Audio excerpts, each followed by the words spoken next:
Hello friend, welcome back to my channel. আশা করছি তোমরা সবাই খুব ভালো আছো, আমিও ভালো আছি। তো আজকের ব্লগটা না একদম সকাল থেকে শুরু করছি।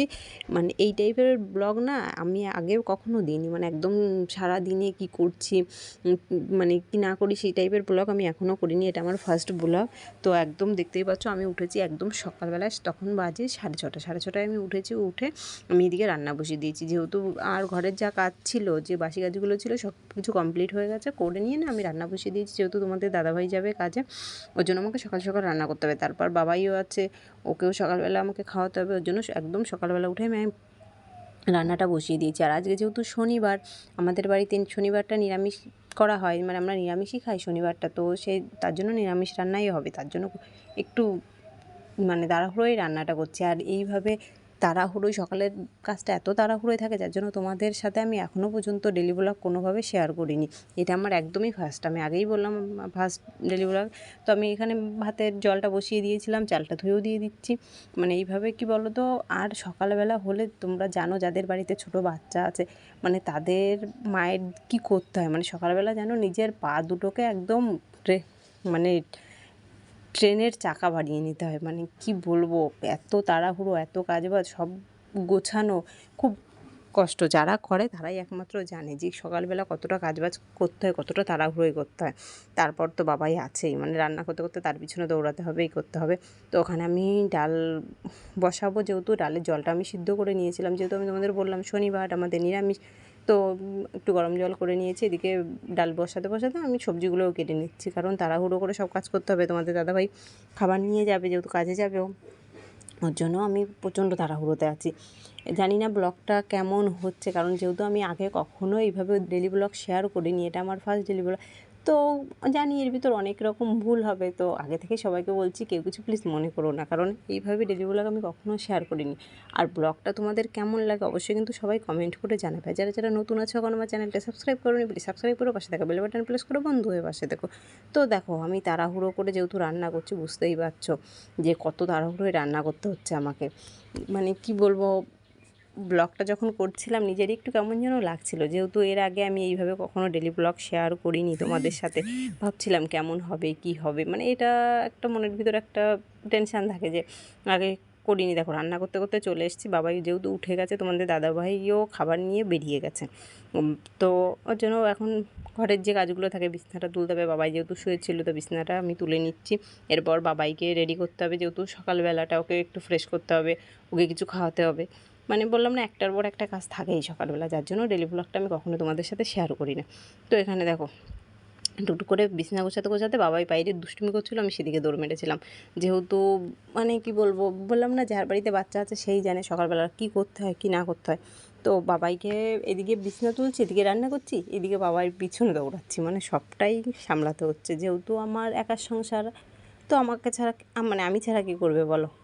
তো এখন বিছনা টিছনাগুলো গুছিয়ে নিচ্ছি, যেহেতু বিছনাটাকে শুয়েছিলাম, বাসি বিছনাটাকে গোছাতে হবে, গুছিয়ে এগুলো পরিষ্কার করে নিচ্ছি। মানে এটা গোছানো যে আমার কাছে না গোছানো তাই সমান, কারণ বাড়িতে বাচ্চা থাকলে যা হয়, এখন গোছাচ্ছি, একটু পরে আবার যেমন বিছনা সেমন হয়ে যাবে। কারণ যেহেতু আমার বাড়িতে ছোটো বাচ্চা আছে, যে আর বাবাই প্রচণ্ড দুষ্টুমি করে, যার কারণে মানে আমি কোনো কিছু গুছিয়েও রাখতে পারি না। তবুও সকালের বিছানাটা তুলতে আমি গুছিয়ে নিলাম। বাইরের দেখো কেমন রোদ, জানলাটা যেই খুলেছি ঘরটা পুরো আলো হয়ে গেছে। আর এদিকে আমার রান্নাও কমপ্লিট, যেহেতু শনিবার করেছি ডাল বেগুন ভাজা। আর এদিকে আছে হচ্ছে মটর ডাল বেটে বড়া করেছিলাম, আর ওখানে আর একটা ছিল হচ্ছে ওই লাউর ডগা দিয়ে তরকারি করেছিলাম। তো আমার রান্নাবান্না হয়ে গেছে, বাবাইকে খাওয়ানো দাওয়ানো কমপ্লিট। এখন হচ্ছে বাবাইয়ের ওষুধের পালা, বাবাইকে এখন ওষুধ খাওয়াতে হবে। দেখো আমি এইদিকে ওষুধ গোছাচ্ছি, আমি বললাম না আমার বিছনা গোছানোও যায় না গোছানো, তাই দেখো বাবা ওইদিকে বিছনা নিয়ে পড়ে গেছে, ওই দেখো। মানে ও ইচ্ছা মতো বালিশগুলোকে নিয়ে যেমন ইচ্ছা হয় সেভাবে খেলে, কোনোটা ঘোড়া কোনোটা গাড়ি, মানে ওর ইচ্ছা মতো সম্পূর্ণ। আর বাবাই ওষুধ খেতে গেলে এত বদমাইশি করে, মানে ওকে ডাক্তার 2-3 রকম ওষুধ দিয়েছে, তার ভিতরে একটা ওষুধও খেতেই চায় না। তো খুব প্রচণ্ড জোর করে ওকে ওষুধ আমার খাওয়াতে হয়। তো ওষুধ যেহেতু একটু সমস্যার জন্য ওষুধ ওকে খাওয়াতে হচ্ছে।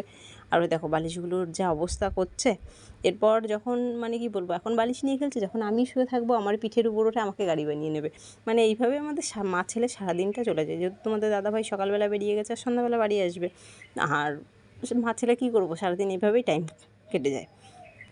এরপর আছে বাবাইকে স্নান করানো। এখন তো সবে বাবাইয়ের খাওয়া দাওয়া হলো, এরপর বাবাইকে স্নান করানো, আরও সব কাজ আছে।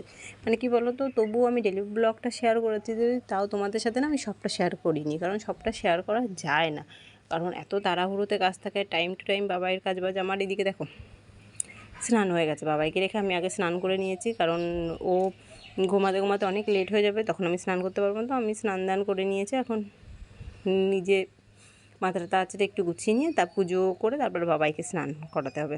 তো আমি স্নান দান করে দেখো রেডি রেডি হয়ে যাচ্ছি, এরপর বাবাইয়ের পালা।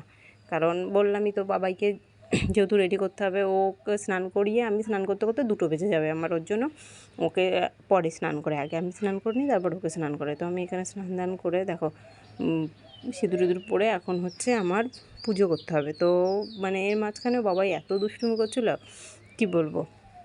এই যে আমি বসে গেছি পুজো করতে, আর বাবাই বাইরে দুষ্টুমি করছে, মানে কি বলবো, বাইরে গাড়ি নিয়ে খেলা করছে, ধুলো ঘাটছে, এগুলোই বাইরে বাবাই করছে, আমি এদিকে পুজোটা দিয়ে নিচ্ছি।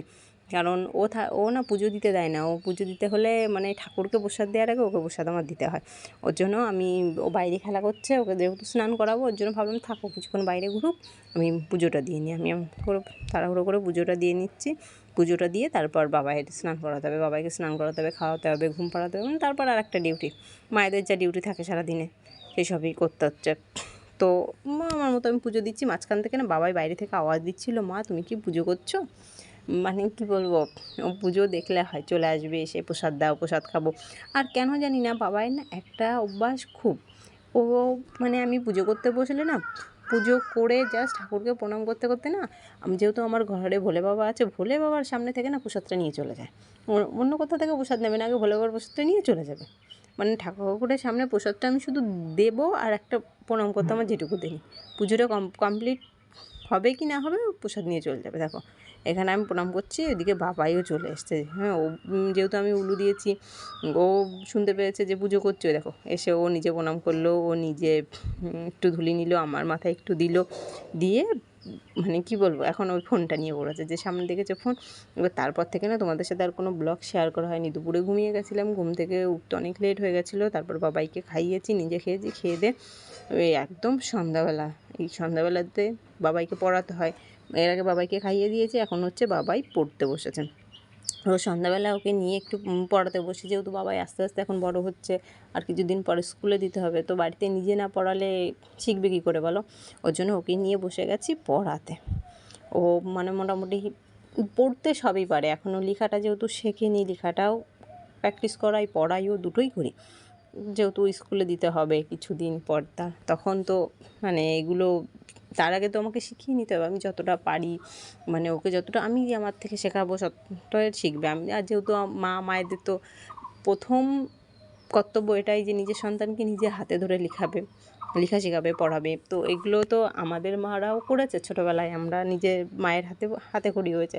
হ্যাঁ, আমাদেরও হাতে খড়ি ছোটোবেলা, কিন্তু সবারই এটা কম বেশি সবারই হয়েছে, কম বেশি না প্রায় ঘরেই হয়েছে এটা, যে মায়ের হাতেই বাচ্চার হাতে খড়ি হয়েছে। কারণ আমার তো হয়েছে, কার হয়েছে কি না হয়েছে তোমরা সবাই কিন্তু কমেন্ট করে জানিও।